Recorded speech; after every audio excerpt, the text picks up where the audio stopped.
Hello everyone, welcome back to our YouTube channel. अगर आप भी यूपी ट्रिपल एससी पीटी 2026 की तैयारी कर रहे हैं तो आज की ये वीडियो आपके लिए बहुत ही ज्यादा इंपॉर्टेंट होने वाली है। आज हम जीके और जीएस के 100 मोस्ट इंपोर्टेंट एमसीक्यू सॉल्व करने वाले हैं जो आपकी एग्जाम की तैयारी और भी मजबूत बनाएंगे। तो चलिए बिना टाइम वेस्ट किए हुए शुरू करते हैं क्वेश्चन नंबर 1 से। बच्चों, हड़प्पा सभ्यता की खोज किस वर्ष हुई थी? तो बच्चों, हमारा आंसर हो जाएगा ऑप्शन नंबर ए 1921। हड़प्पा सभ्यता की खोज कब हुई थी? 1921 को। ऑप्शन नंबर ए करेक्ट कर दीजिएगा। चलिए बढ़ते हैं नेक्स्ट क्वेश्चन के साथ में, जो कि हमारा सेकंड नंबर क्वेश्चन है।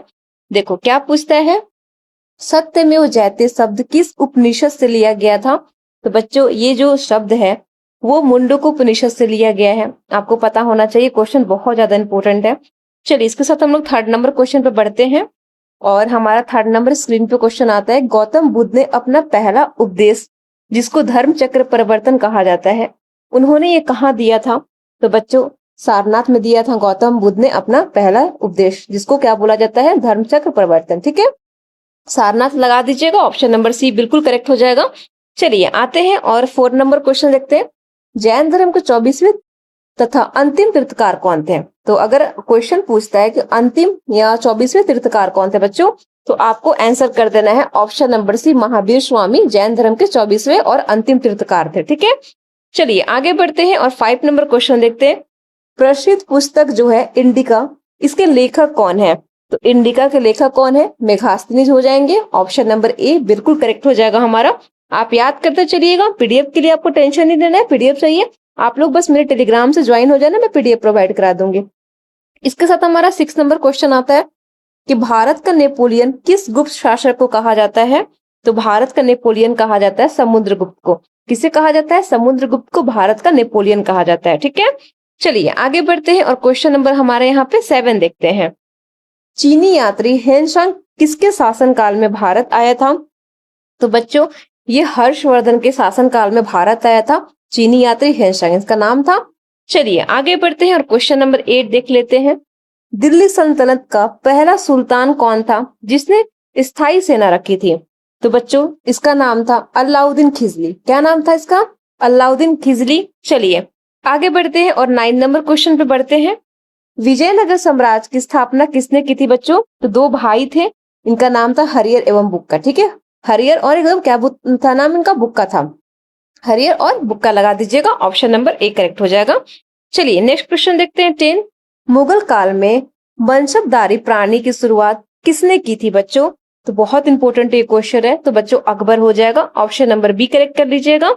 चलिए आगे बढ़ते हैं और क्वेश्चन नंबर देखते हैं 11। 1857 के स्वतंत्र संग्राम के समय भारत का गवर्नर जनरल कौन था बच्चों?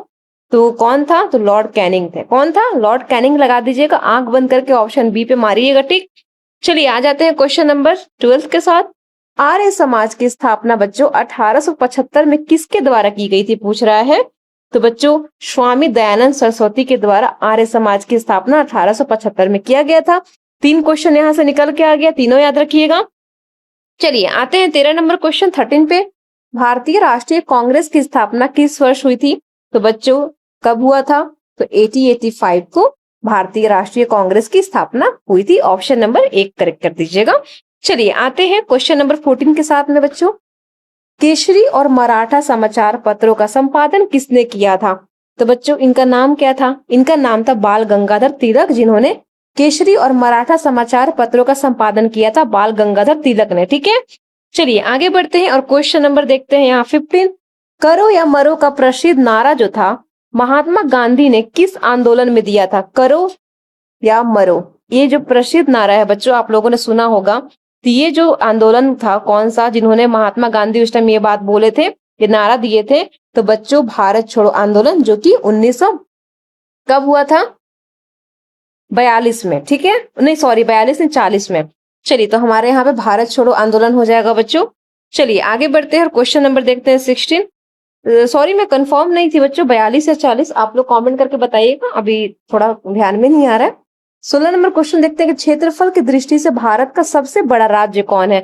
बच्चों यहाँ पे क्षेत्रफल की दृष्टि से पूछ रहा है, तो राजस्थान भारत का सबसे बड़ा राज्य है क्षेत्रफल की दृष्टि से। ठीक है, चलिए आगे बढ़ते हैं और 17 नंबर क्वेश्चन देखते हैं कि भारत की सबसे लंबी नदी कौन सी है? तो बच्चों भारत की सबसे लंबी नदी है गंगा नदी। कौन सी नदी लंबी है सबसे? गंगा नदी करेक्ट हो जाएगा।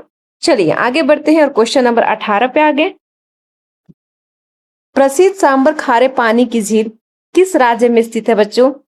ये हो जाएगा राजस्थान में। जो लोग राजस्थान से होंगे उनको पता होगा, ऑब्वियस सी बात है। ऐसे भी आपको जीके के लिए पता करना पड़ेगा। चलिए आते हैं 19 नंबर पे। जो बच्चों कर्क रेखा यानी कि ट्रॉपिक ऑफ कैंसर भारत के कितने राज्यों से होकर गुजरती है? तो बच्चों ये भारत के 8 राज्यों से 8 स्टेट से होकर गुजरती है। तो 8 याद रखिएगा, ठीक है। ऑप्शन नंबर सी करेक्ट हो जाएगा। चलिए इसके साथ हमारा आता है 20 नंबर क्वेश्चन, जो कि है बच्चों नीलगिरी पहाड़ी सिंगरेला की सबसे ऊंची चोटी कौन सी है? तो बच्चों सबसे ऊंची चोटी कौन सी है? तो डोडा बेटा, ठीक है। चलिए नेक्स्ट क्वेश्चन पे बढ़ते हैं और हमारा 21 नंबर क्वेश्चन आ गया। साइलेंट वैली यानी कि शांत घाटी राष्ट्रीय उद्यान के किस राज्य में स्थित है बच्चों? ये कौन से राज्य में है? ये केरल में स्थित है। कहाँ पे है? केरल में स्थित है। ऑप्शन नंबर बी करेक्ट कर दीजिएगा।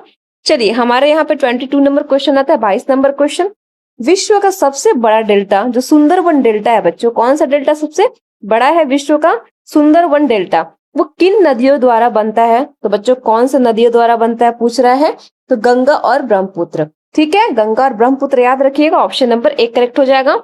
चलिए हमारा 23 नंबर क्वेश्चन आ गया बच्चों। प्रसिद्ध भाखड़ा नागल बांध परियोजना किस नदी पर निर्मित है? तो बच्चों ये है सतलुज नदी पे। किस नदी पे? सतलुज नदी पे है। चलिए आते हैं क्वेश्चन नंबर 24 के साथ में। विश्व की सबसे गहरी प्राकृतिक झील कौन सी है? तो बच्चों सबसे गहरी पूछ रहा है, हमारा आंसर हो जाएगा बेकाल झील। क्या हो जाएगा? बेकाल झील सबसे विश्व की सबसे गहरी प्राकृतिक झील है बच्चों, ठीक है, ध्यान रखिएगा। चलिए इसके साथ हमारा आ जाइए क्वेश्चन नंबर 25 पे, 25 पे। सुरेश नहर किन दो प्रमुख जल निकायों को आपस में जोड़ती है? तो बच्चों हमारा आंसर हो जाएगा भूमध्य सागर और लाल सागर, ठीक है, ध्यान रखना। चलिए नेक्स्ट क्वेश्चन पे बढ़ते हैं। यहाँ पे 26 नंबर, पृथ्वी के वायुमंडल की सबसे निचली परत को क्या कहा जाता है? तो बच्चों क्या कहा जाता है? क्षोभ मंडल कहते हैं इसको। चलिए आ जाइए अब हमारा 27 नंबर क्वेश्चन के साथ में। रिंग ऑफ फायर क्षेत्र किस महासागर में स्थित है? तो बच्चों ये है प्रशांत महासागर में। कहाँ पे है? प्रशांत महासागर हो जाएगा रिंग ऑफ फायर। चलिए आगे बढ़ते हैं और क्वेश्चन नंबर यहाँ पे देखते हैं 28 नंबर क्वेश्चन हमारा। चाय एवं कॉफी की खेती के लिए सर्वोत्तम पानी मानी जाने वाली मिट्टी कौन सी है बच्चों? तो कौन सी है? तो हमारा आंसर हो जाएगा लेटराइट मिट्टी। क्या नाम है बच्चों? लेटेराइट मिट्टी इसका नाम है। ऑप्शन नंबर ध्यान रखिएगा सी। चलिए आगे बढ़ते हैं और 29 नंबर क्वेश्चन पे आ गए हम लोग। भारत में दलहनी फसलों का सर्वाधिक उत्पादन किस राज्य में होता है बच्चों? ये कौन से राज्य में होता है? तो मध्य प्रदेश में, एमपी में। बच्चों आपको जितना आंसर अगर आया होगा पहले से आपको पता होगा, या फिर आप लोग 100 में से कितने ऑब्जेक्टिव लगाए होंगे तो मुझे कमेंट में जरूर बताइएगा। इससे क्या होता है ना कि आपको भी समझ में आएगा कितना प्रैक्टिस आपका हुआ है पहले से, ठीक है, और मैं भी समझूंगी कितने लोग पहले से प्रिपेयर थे एग्जाम के लिए। तो चलिए हम लोग आगे बढ़ते हैं और बच्चों यहाँ पे 30 नंबर क्वेश्चन पे बढ़ते हैं, क्योंकि 29 तक हमारा हो चुका है। तो भारत का सबसे पूर्वी बिंदु जो किबिट्टू है वो किस जिले में स्थित है बच्चों? ये हो जाएगा हमारा अरुणाचल प्रदेश, ठीक है। चलिए आगे बढ़ते हैं। 31 नंबर क्वेश्चन, भारतीय संविधान सभा के स्थायी अध्यक्ष के रूप में किसे चुना गया था? जब बच्चों स्थायी पूछ रहा है तो हमारा आंसर हो जाएगा option number B, doctor Rajendra Prasad को स्थायी अध्यक्ष के रूप में चुना गया था, ठीक है। तो बी पे लगा दीजिएगा, डॉक्टर राजेंद्र प्रसाद। चलिए 32 नंबर क्वेश्चन देखिए, संविधान के प्रारूप समिति यानी कि ड्राफ्टिंग कमेटी के अध्यक्ष कौन थे? तो बच्चों कौन थे? तो ये doctor Bhimrao Ambedkar. Option number यहाँ पे कर लीजिएगा ए, ठीक है, भीमराव अंबेडकर हो जाएंगे। चलिए आते हैं बच्चों और 33 नंबर क्वेश्चन देखते हैं कि भारतीय संविधान में मौलिक अधिकार किस देश के संविधान से प्रेरित है? तो बच्चों ध्यान रखिएगा ये संयुक्त राज्य अमेरिका से प्रेरित है। ऑप्शन नंबर यहाँ बी करेक्ट कर दीजिएगा। इसके साथ हम आते हैं अपने 34 नंबर क्वेश्चन यानी कि 34 के साथ में। किस अनुच्छेद के तहत बच्चों भारत के राष्ट्रपति पर महाभियोग चलाया जा सकता है? तो कौन से आर्टिकल के तहत पूछ रहा है बच्चों? तो अनुच्छेद 61 हो जाएगा, आर्टिकल 61, ध्यान रखिएगा। चलिए आगे बढ़ते हैं, 35 नंबर क्वेश्चन देखते हैं। मौलिक कर्तव्यों के किस संविधान संशोधन अधिनियम द्वारा जोड़ा गया था? तो बच्चों हमारा आंसर हो जाएगा 42वें संशोधन। कितने? 42वें संशोधन याद रखिएगा, क्योंकि ये क्वेश्चन बहुत इंपॉर्टेंट है। चलिए आगे बढ़ते हैं और हमारा 36 नंबर क्वेश्चन देखिए, पंचायती राज व्यवस्था को संवैधानिक दर्जा किस संशोधन द्वारा प्रदान किया गया? तो बच्चों हमारा आंसर हो जाएगा ऑप्शन नंबर सी, करेक्ट कर लीजिएगा, 73वें, कितने 73वें संविधान संशोधन द्वारा पारित किया गया था। चलिए आगे बढ़ते हैं और 37 पे आ जाइए, भारत के राष्ट्रपति के सामान्य कार्यकाल कितने वर्ष का होता है बच्चों? कितने ईयर्स का होता है? तो 5 वर्ष का, कितना 5 ईयर्स के होते हैं। चलिए आगे बढ़ते हैं 38 के साथ, भारत में राज्यसभा का पदेन सभापति कौन होता है? तो बच्चों उपराष्ट्रपति होते हैं। कौन होते हैं? वाइस प्रेसिडेंट होते हैं। ऑप्शन नंबर सी करेक्ट हो जाएगा। चलिए आगे बढ़ते हैं 39 के साथ में, संपत्ति के अधिकार को किस संशोधन द्वारा मौलिक अधिकारों से हटा दिया गया बच्चों? तो यहाँ पे हमारा आंसर हो जाएगा ऑप्शन नंबर बी कर लीजिएगा, 44वें, ठीक है। चलिए आगे बढ़ते हैं और 40 नंबर क्वेश्चन देखते हैं कि स्वतंत्र भारत के प्रथम मुख्य निर्वाचन आयुक्त कौन है? तो बच्चों हमारा आंसर हो जाएगा ऑप्शन नंबर ए, सुकुमार सेन। कौन? सुकुमार सेन, ध्यान रखिएगा, दिमाग में बैठा लीजिएगा। चलिए आ जाइए 41 के साथ में, 41 नंबर क्वेश्चन के साथ में, नीति आयोग के पदेन अध्यक्ष कौन होते हैं? तो बच्चों हमारे प्रधानमंत्री, भारत के प्रधानमंत्री होते हैं। नीति आयोग के पदेन अध्यक्ष कौन होते हैं पूछ रहा है, तो यहाँ बी करेक्ट कर लीजिएगा, प्रधानमंत्री पीएम होते हैं, ठीक है। और बच्चों कुछ क्वेश्चन इससे भी रिलेटेड हम लोग आगे देखेंगे नीति आयोग से, जो कि बहुत काम करेगा आपका एग्जाम में। चलिए आ जाइए नेक्स्ट क्वेश्चन के साथ में, संविधान के किस अनुच्छेद में धन विधेयक यानी कि मनी बिल को परिभाषित किया गया? तो बच्चों हमारा आंसर हो जाएगा अनुच्छेद 110। आर्टिकल कितना हो जाएगा बच्चों? अनुच्छेद 110 लगा दीजिएगा।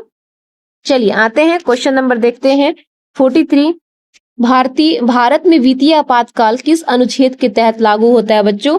तो कौन से अनुच्छेद के तहत लागू होता है? हमारा आंसर हो जाएगा अनुच्छेद 360। कितना? आर्टिकल 360 के तहत क्या होता है बच्चों? आपातकाल लागू किया जाता है, ठीक है।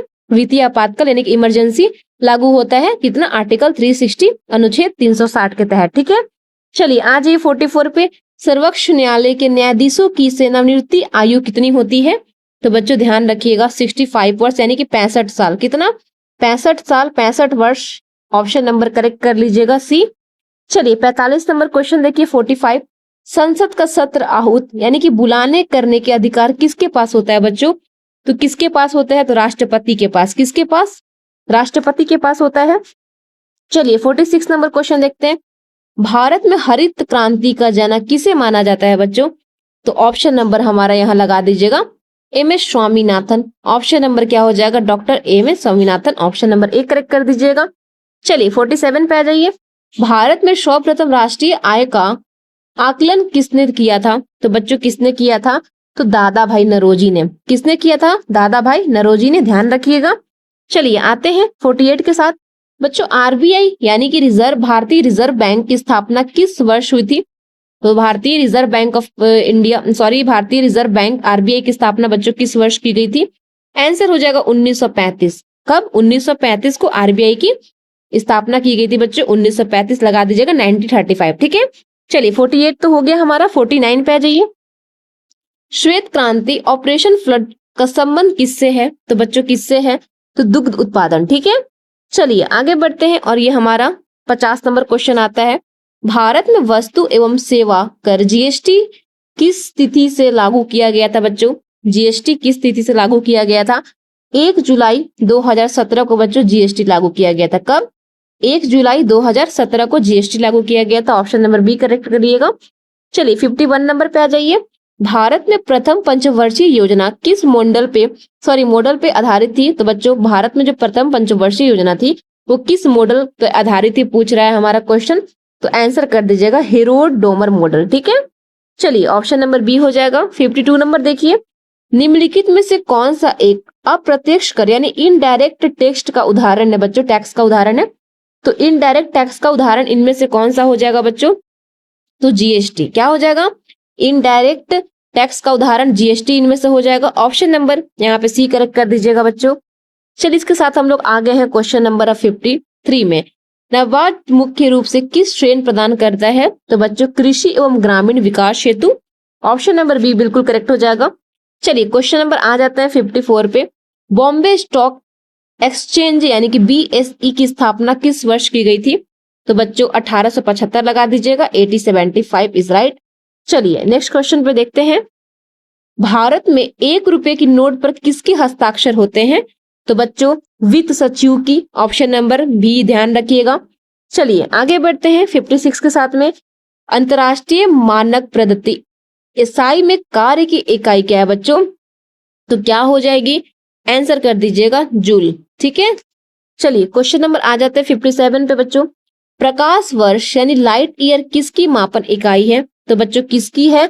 तो खगोलीय दूरी की। किसकी? खगोलीय दूरी की लगा दीजिएगा। चलिए आ जाइए 58 नंबर पे। रॉकेट का उड़ाना भौतिकी के किस सिद्धांत पे आधारित है बच्चों? तो ये कौन सा सिद्धांत पे आधारित है? संवेग संरक्षण। ठीक है, चलिए आ जाते हैं 59 नंबर पे बच्चों। स्वस्थ मनुष्य के शरीर के सामान्य तापमान कितना होता है?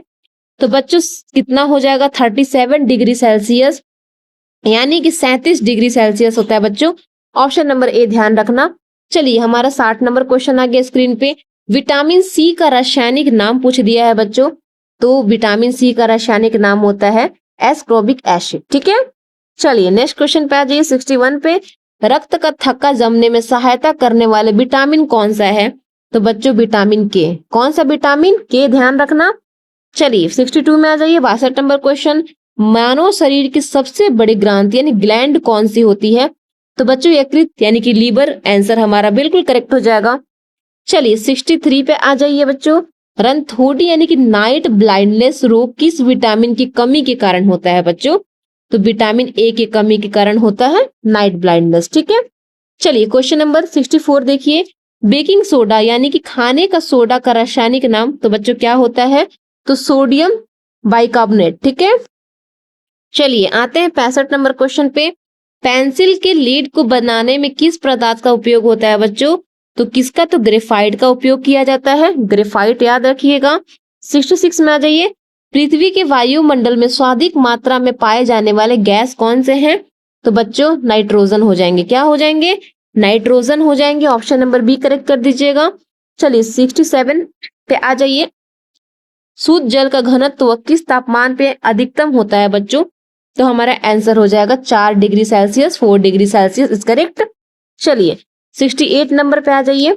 सामान्य मानव हृदय में कितने कोष्टक यानी कि चैम्बर्स होते हैं बच्चों? तो 4 चैम्बर्स होते हैं। कितने कोष्ठ होते हैं? 4 होते हैं। ऑप्शन नंबर सी करेक्ट कर लीजिएगा। 4 चैम्बर्स होते हैं। ठीक है, चलिए 69 नंबर देखिए। जीवन रक्षक औषधि यानी कि पेनिसिलिन की खोज किसने की थी? तो बच्चों हमारा आंसर हो जाएगा अलेक्जेंडर फ्लेमिंग ने। ठीक है, चलिए आगे बढ़ते हैं 70 नंबर क्वेश्चन देखते हैं। लोहे पर जंग लगने पर उसके भार में क्या परिवर्तन होता है बच्चों?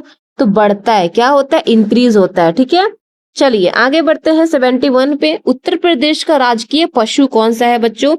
तो उत्तर प्रदेश का राजकीय पशु कौन है? तो बारहसिंगा हो जाएगा। ऑप्शन नंबर बी करेक्ट कर दीजिएगा। चलिए 72 नंबर देखिए। प्रशासनिक सुविधा हेतु उत्तर प्रदेश में कुल कितने जिले हैं बच्चों? तो ध्यान रखना 75 हो जाएंगे। 75 ऑप्शन नंबर करेक्ट कर लीजिएगा सी। ठीक है, 75 डिस्ट्रिक्ट हो जाएगा। 73 देखिए। दुधवा राष्ट्रीय उद्यान उत्तर प्रदेश के किस जिले में स्थित है बच्चों? कौन से डिस्ट्रिक्ट में है ये? तो हमारा ये लखीमपुर खेरी हो जाएगा। जो लोग लखीमपुर खेरी से वीडियो देख रहे हैं मुझे जरूर बताइएगा। चलिए आ जाइए 74 में। उत्तर प्रदेश के प्रथम महिला मुख्यमंत्री बच्चों कौन थी? सुजीता कृपलानी। क्या नाम था इनका? सुजीता कृपलानी इनका नाम था, जो उत्तर प्रदेश की पहली महिला मुख्यमंत्री थी बच्चों। चलिए आ जाइए 75 नंबर क्वेश्चन पे। स्वतंत्र आंदोलन से जुड़ी ऐतिहासिक घटना चौरी चौरा किस जिले में स्थित है बच्चों? तो आपको पता होना चाहिए, गोरखपुर यूपी में है। गोरखपुर से कौन कौन वीडियो देख रहे हैं मुझे भी कमेंट करिएगा। मैं गोरखपुर से हूँ। 76 देखिए। नरोरा परमाणु ऊर्जा केंद्र उत्तर प्रदेश के किस जिले में है बच्चों? तो आपके जिले का तो नाम नहीं है ना, बुलंदशहर। क्या नाम है? बुलंदशहर। इस डिस्ट्रिक्ट का नाम है बुलंदशहर। ठीक है, चलिए 77 में आ जाइए। उत्तर प्रदेश का कौन सा शास्त्रीय नृत्य रूप से विश्व प्रसिद्ध है बच्चों? तो आंसर हो जाएगा कथक। क्या हो जाएगा? कथक हो जाएगा। ऑप्शन नंबर सी करेक्ट कर दीजिएगा। चलिए 78 पे आ जाइए। इलाहाबाद उच्च न्यायालय की स्थापना किस वर्ष हुई थी? इलाहाबाद हाईकोर्ट की स्थापना किस वर्ष हुई थी बच्चों? तो 1866 लगा देना। ऑप्शन नंबर यहाँ पे बिल्कुल करेक्ट हो जाएगा ए। चलिए आ जाइए 79 पे। उत्तर प्रदेश में प्रसिद्ध चरकुला नृत्य जो है बच्चों, डांस है, वो मुख्य रूप से किस क्षेत्र से संबंधित है? तो ये हो जाएगा ब्रजभूमि। क्या हो जाएगा? ब्रजभूमि संबंधित है। चलिए बच्चों आ जाइए 80 नंबर क्वेश्चन पे। देखो, जनगणना 2011 के अनुसार उत्तर प्रदेश के सर्वाधिक जनसंख्या वाला जिला कौन सा है? तो आप ये जिले से बिलोंग करते हैं कि नहीं मुझे जरूर बताइएगा। तो बच्चों प्रयागराज हो जाएगा, इलाहाबाद हो जाएगा। ठीक है, तो 2011 के जनगणना के अनुसार बच्चों पूछ रहा है, तो ऑप्शन नंबर बी करेक्ट कर दीजिएगा, इलाहाबाद प्रयागराज। ठीक है, प्रयागराज हो जाएगा, ऑप्शन नंबर बी बिल्कुल करेक्ट कर दीजिए देना यहाँ पे। चलिए 81 पे आते हैं। बनास डेयरी संकुल की आधारशिला उत्तर प्रदेश के किस शहर में रखी गई? तो बच्चों किस शहर में रखी गई थी उत्तर प्रदेश के? वाराणसी हो जाएगा। वाराणसी तो जो लोग होंगे मुझे बताइएगा जरूर, वाराणसी बहुत सुंदर जगह है, मैं खुद गई हूँ। चलिए 82 में आ जाइए बच्चों। उत्तर प्रदेश विधान परिषद में कुल कितनी सीटें हैं? तो बच्चों उत्तर प्रदेश विधान परिषद में कुल कितने सीटें हैं? तो 100 सीटें हैं। कितने बच्चों? 100 सीटें हैं। ऑप्शन नंबर करेक्ट हो जाएगा। नहीं सॉरी बच्चों, यहाँ पे हाँ सॉरी नहीं 82 नहीं, हाँ 100 हो जाएगा। कितने सीट्स हैं? 100 सीट्स हैं। कितने? उत्तर प्रदेश के विधान परिषद में। ठीक है, कितने सीट्स है? 100 याद रखिएगा। ऑप्शन नंबर बी बिल्कुल करेक्ट हो जाएगा बच्चों, गड़बड़ाना नहीं है यहाँ पे। चलिए मिस्टेक्स हो जाते हैं कभी कभी। 83 में आ जाते हैं। प्रतिवर्ष उत्तर प्रदेश दिवस किस तिथि को मनाया जाता है बच्चों? तो 24 जनवरी को। कब मनाया जाता है? 24 जैन को मनाया जाता है बच्चों। ऑप्शन नंबर बी बिल्कुल करेक्ट हो जाएगा। चलिए 84 पे आ जाइए। रानी लक्ष्मीबाई बांध परियोजना उत्तर प्रदेश के किस नदी पर निर्मित है बच्चों? तो हमारा बेतवा नदी हो जाएगा। ठीक है, चलिए आगे बढ़ते हैं 85 के साथ में। निम्नलिखित में से कौन सा जिला उत्तर प्रदेश के नेपाल सीमा को स्पर्श नहीं करता? कौन सा वो डिस्ट्रिक्ट है बच्चों? तो आंसर हो जाएगा लखनऊ। क्या हो जाएगा? कौन सा जिला पूछ रहा है कि जो नेपाल सीमा को स्पर्श नहीं करता है? लखनऊ हो जाएगा बिल्कुल हमारा आंसर। चलिए आ जाते हैं 86 नंबर क्वेश्चन। विश्व स्वास्थ्य दिवस वर्ल्ड हेल्थ डे प्रतिवर्ष कब मनाया जाता है बच्चों? तो हम मनाते हैं कब? 7 अप्रैल को वर्ल्ड हेल्थ डे। ठीक है, विश्व स्वास्थ्य दिवस। ठीक है, चलिए आ जाइए क्वेश्चन नंबर अब 87 पे। अंतर्राष्ट्रीय न्यायालय आईसीजे का मुख्यालय कहाँ स्थित है बच्चों? आंसर हो जाएगा द हेग में। ठीक है, चलिए आते हैं 88 के साथ में। संयुक्त राष्ट्र संघ यूएनओ का औपचारिक स्थापना किस वर्ष हुई थी? तो बच्चों हमारा आंसर हो जाएगा 1945, 1945 बिल्कुल करेक्ट कर लीजिएगा बी पे। चलिए 89 नंबर पे आ जाइए। प्रसिद्ध शास्त्रीय नृत्य कथकली का संबंध किस राज्य से है? तो बच्चों केरल हो जाएगा। ऑप्शन नंबर बी बिल्कुल करेक्ट हो जाएगा। चलिए 90 नंबर पे आ जाइए। स्वच्छ नागरिक सम्मान भारत रत्न जो है बच्चों से सम्मानित प्रथम भारतीय कौन थे? तो बच्चों कौन थे जिनको भारत रत्न से सम्मानित किया गया? तो प्रथम भारतीय कौन थे? तो डॉक्टर सर्वपल्ली राधाकृष्णन। ठीक है, चलिए आगे बढ़ते हैं बच्चों क्वेश्चन नंबर 91 के साथ में। अंतर्राष्ट्रीय पुरुष खेल स्पर्धा थॉमस कप का संबंध किस खेल से है? तो ये संबंध बैडमिंटन से इसका संबंध। चलिए 92 नंबर क्वेश्चन देखते हैं। प्रसिद्ध आत्मकथा जो है ये विंग्स ऑफ फायर के लेखक कौन है? आंसर हो जाएगा डॉक्टर एपीजे अब्दुल कलाम।